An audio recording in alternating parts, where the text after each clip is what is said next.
প্রথমে ফ্লুর মতো দেখা দেয়, এরপর ত্বকে ক্ষত সৃষ্টি করে মারাত্মক অবস্থা ধারণ করে। সম্প্রতি এমন উপসর্গ নিয়ে আফ্রিকায় মাঙ্কিপক্স ভাইরাসের দুটি প্রধান ঢেউ দেখা দিয়েছে। মাঙ্কিপক্সের প্রাদুর্ভাবকে খুব উদ্বেগজনক উল্লেখ করে বৈশ্বিক স্বাস্থ্য জরুরি অবস্থা জারি করেছে বিশ্ব স্বাস্থ্য সংস্থা WHO।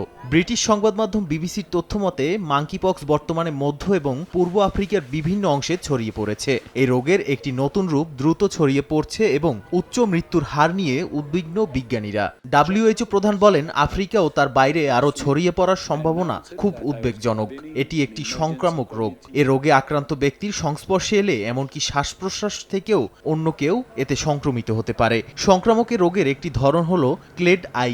এটি মধ্য আফ্রিকার স্থানীয়দের শরীরে বেশি সংক্রমিত হতে দেখা যায়। আরেকটি ধরন হল ক্লেড আইবি। এটি মাঙ্কিপক্সের নতুন এবং আরও মারাত্মক রূপ, যেটিকে একজন বিজ্ঞানী এখন পর্যন্ত সবচেয়ে বিপজ্জনক হিসেবে বর্ণনা করেছেন।